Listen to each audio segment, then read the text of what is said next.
For more on this story, I'm joined by Habib Battah, who's an independent journalist. He's speaking to us from New York. Habib, thank you so much for your time on this news hour. Now, you've worked and reported in and from Lebanon. What was going through your head when you saw these reports about these journalists who were killed by the Israeli strikes? I think there's a clear war against the press and the media and those who are trying to document the clear war crimes that are taking place in Lebanon with the Israeli and American bombs that are falling on the country. No journalists are allowed to report in those areas because of the threat of violence, and those few that have, even in safe areas within the South Lebanon, have been targeted. These journalists were killed in their sleep. They were clearly marked. The vehicles were clearly marked. The place was clearly known to UN peacekeepers. So it's what it says to me is that really there is a targeting, a deliberate targeting of journalists. And this is not the first time. It reminds me of, the tragedy of Isam Abdullah, the Reuters journalist who was killed a few months ago during the beginning of the fighting. Also, a missile came directly toward their position. It reminds me of so many times, right, where journalists have been attacked.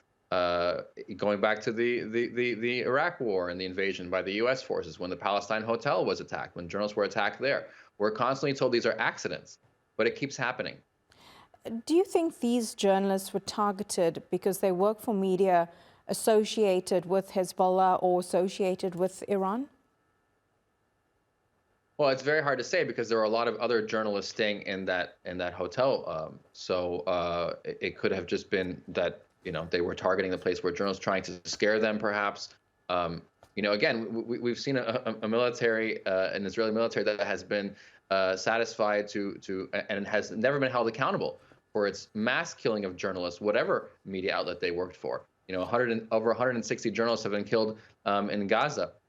Many have been, thousands probably have been wounded and maimed. Serious injuries. Many journalists' eyes have been shot out. So it doesn't seem to matter what media it is.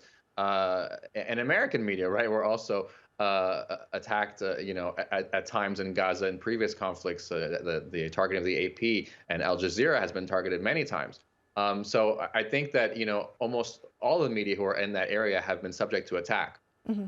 How difficult is it right now to be a journalist or to work in any sort of press association in Lebanon when obviously so many people are local? They're taking a job because they need a job, they need to make money under these difficult economic circumstances, but they are also themselves living through a war. They live in fear for themselves and for their family while still trying to tell the human story and to get the news out to the rest of the world about what's happening in their country. I mean, it really sends a signal to people. This is a chilling effect. It makes people afraid to do their jobs. It makes some journalists have said that they're actually turning down more and more jobs. And as I mentioned, South Lebanon almost has very few people left to document what's happening. So it feels like that basically we're being told that we shouldn't do this work. We're being told that it's not going to benefit us. We're gonna die if we end up doing that work. And so this is a great act of censorship and violation of the Geneva Conventions. Journalists are not allowed to be targeted. So we're seeing, a huge amount of war crimes that, again, Israel is acting with impunity. We're basically told that there's nothing that will stop this killing machine. Exactly what we're seeing happen in Gaza, now playing out in Lebanon. Habib Battah in New York, really appreciate your time and analysis. Thank you very much.